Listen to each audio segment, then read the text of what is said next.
আমাদের মেনুতে আছে মোচার বড়া দিয়ে তরকারি। মোচাটা আমি দেখিয়েছি, মোচাটা অবশ্য প্রসেস করা হয়েছে। এই যে মোচাটাকে পরিষ্কার করে নেওয়া হয়েছে, পরিষ্কার করে এবার জলের মধ্যে রাখা হয়েছে যেন এটা কালো না হয়ে যায়। এরপর আপনারা এটা সিদ্ধ করেও নিতে পারেন কিংবা কাঁচাতেও বেটে নিতে পারেন। তো আমরা এটাকে কাঁচাটা ব্লেন্ড করে নেব। মোচা ব্লেন্ডারে দিয়ে দিব। প্রথমে দিয়ে দিই মোচাগুলো।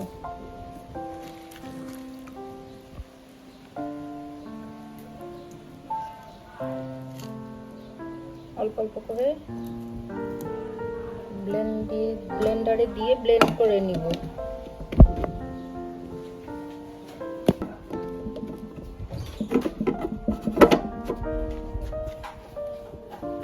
ব্লেন্ড করে নিচ্ছি। এই যে মিহি হয়ে গেছে, এটা পেস্টের মতো হয়ে গেছে, এটা নামিয়ে ফেলবো।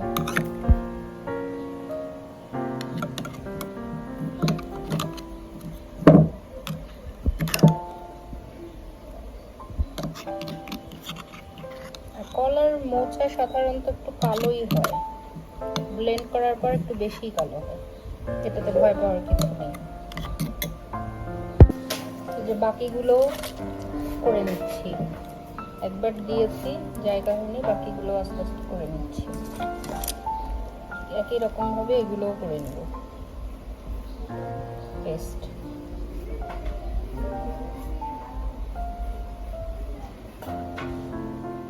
দিয়ে দিলাম, হয়ে গেছে, পেস্ট করে নিচ্ছি।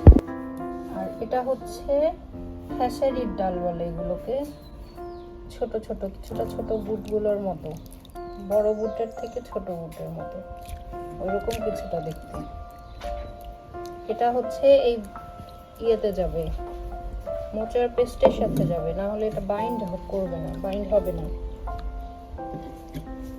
আপনারা খালি খালি এটা বানাতে গেলে কিন্তু হবে না, এই ডাল মিক্সড করতে হবে। আবার অনেকে আলুও মিক্সড করে, সিদ্ধ আলু এটার সাথে মিক্সড করে, তবে সব থেকে ভালো হয় এই ডালটা। এই ডালটা ঠিক একই রকম করে মোচার মতো করে পেস্ট করে নিতে হবে। পুরো ডালটা দিয়ে দিলাম, এখন এটাকে পেস্ট করে নেব।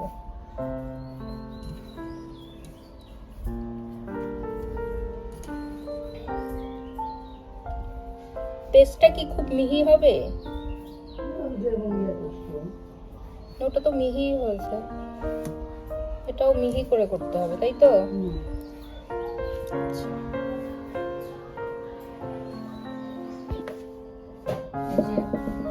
ব্লেন্ড হয়ে গেছে।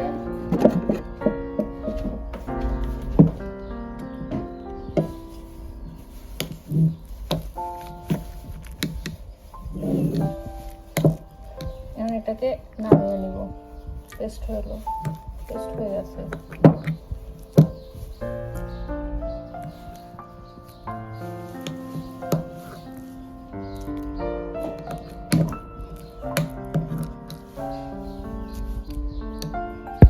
এই যে এগুলো মোচা আর হচ্ছে ডালের পেস্টটা একটু মিক্সড করতে হবে। এখানে অনেক কিছু আরো পড়বে।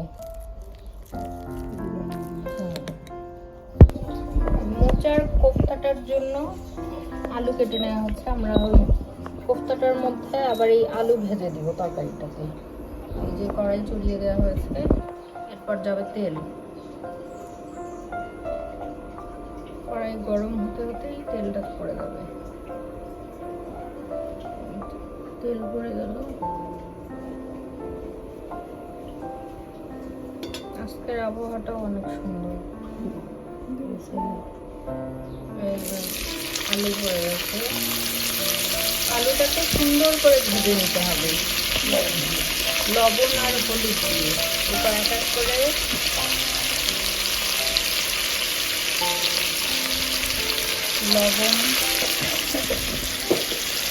লবণ করেছি, এরপর যাবে হলুদ,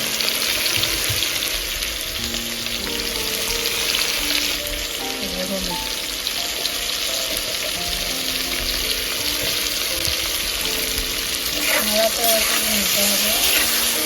আলুগুলো সুন্দর করে ভেজে নিতে হবে।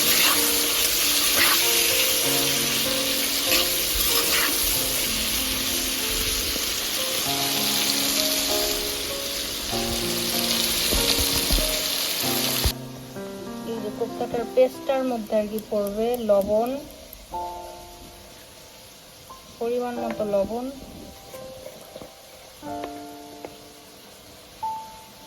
হলুদ,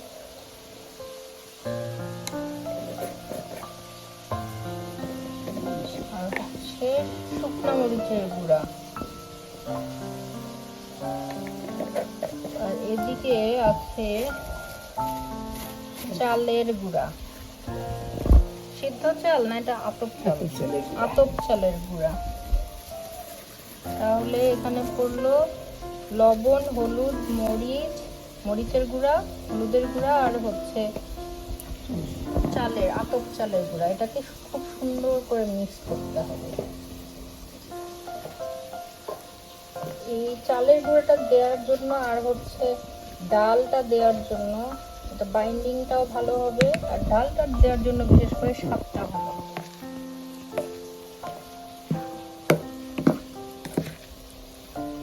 সুন্দর করে মিক্স করে নিতে হবে।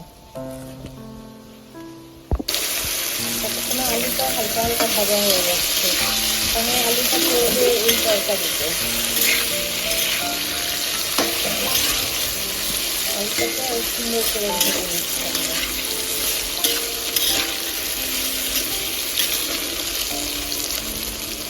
আলু ভাজাটা হয়ে গেছে, এখন নামিয়ে নিব।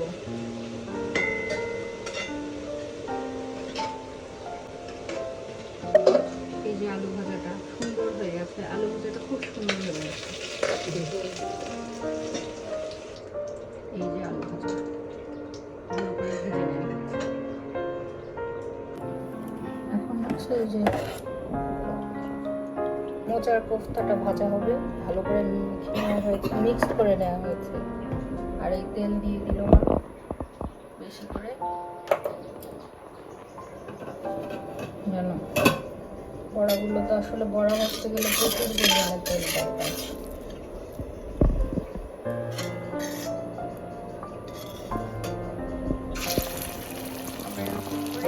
আপনারা ইচ্ছা করলে এই শেপগুলো বিভিন্ন রকম ভাবে করতে পারেন, লম্বা, গোল।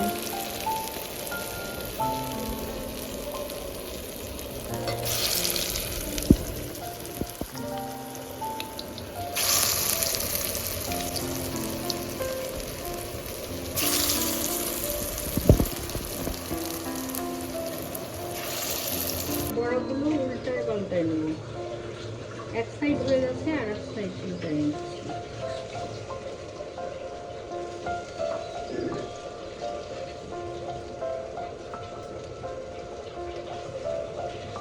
যেন দুই সাইডেই ভাজা হয়ে যায়। এখানে ওই ইয়েতে এখানে দেওয়ার জন্য, তাই না, তরকারিগুলোতে দেওয়ার জন্য আদা বেটে দিচ্ছে। আর এই যে হয়েও গেছে, এখন জালটা কমিয়ে দিয়ে নামিয়ে ফেলবো। এক এক করে সব বড়াগুলো নামিয়ে ফেলবো।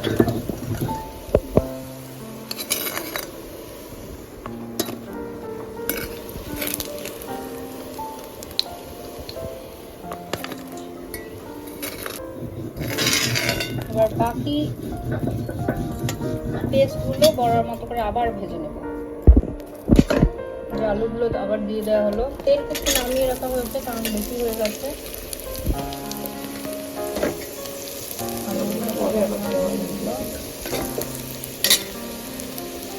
এখানে মশলা টসলা পড়বে হবে। এখানে পড়েছে আদা, জিরা আর লবণ, এভাবে কি মরিচের গুঁড়া,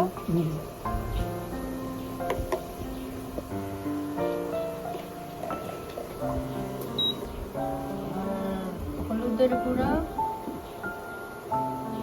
এটাকেও পেস্ট করে নিতে হচ্ছে,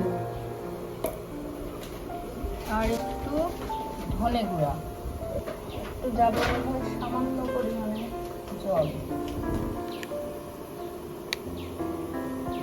ধনে গুঁড়াও চলে গেছে।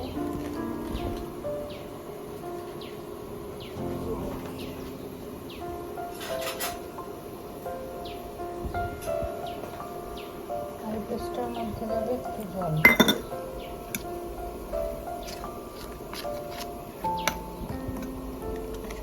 পেস্ট করে নিয়ে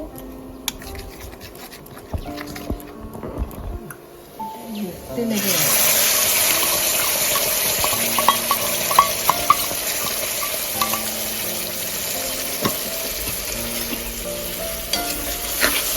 ভালো করে নাড়াচাড়া করে নিতে হবে মশলাটা।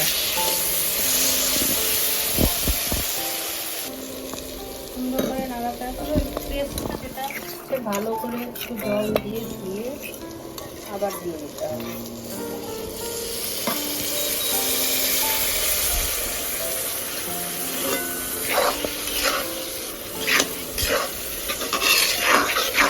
দিয়ে এইভাবে ভালো করে নাড়াতে হবে।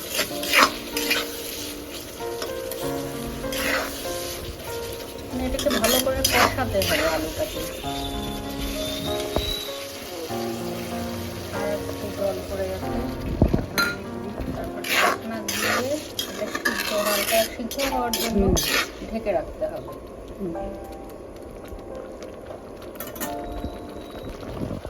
ঢাকনা দিয়ে দেওয়া হলো।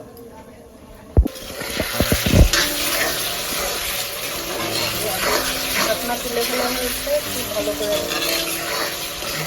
নাড়িয়ে নেওয়া হচ্ছে। না আর এখানে তাহলে জল পড়ে যাবে আর বড়ি পড়ে যাবে, তারপর ফোড়ন দিতে হবে। এখানে জল দিয়ে দিবা, তাহলে জল পড়লো আর একটু জল দেবে করে একটা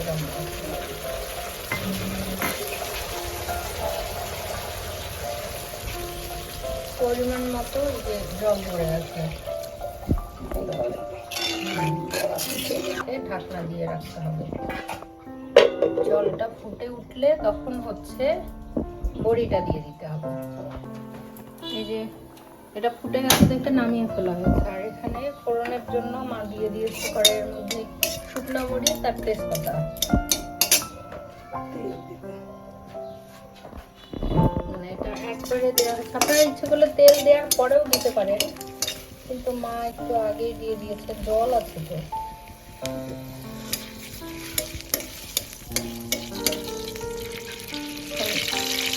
লাল না হওয়া পর্যন্ত তরকারিটা যাবে না, ফোড়নটা যাবে না।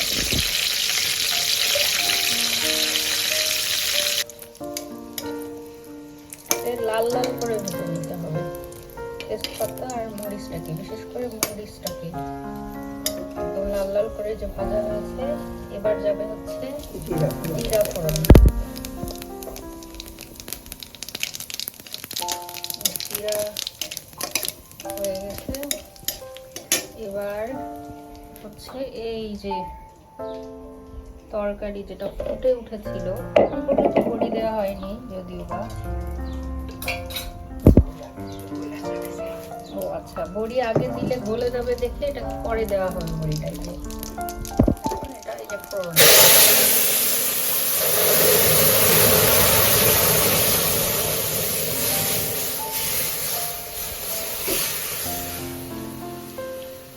ফোড়নে পড়ে গেল। এবার হচ্ছে যাবে এই বড়িগুলো।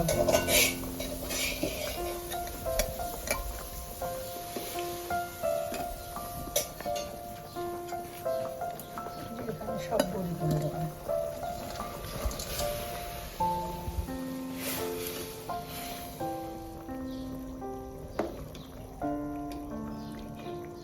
আচ্ছা, বড়ি পড়ে গেল, কিছুক্ষণ পর ফুটিয়ে নামিয়ে ফেললেই হয়ে যাবে। তরকারিটা ফুটে গেছে ভালো করে। আর এখানে কি পড়েছে? আমার কিছু পড়েছে? গরম মশলা। ও আচ্ছা, ওটা তো আমাকে দেখালেন। গরম মশলা পড়েছে লাস্টের দিকে একটু, শুধু দারচিনি না, আচ্ছা, হয়ে গেছে, এখন এটাকে নামিয়ে ফেলতে হবে।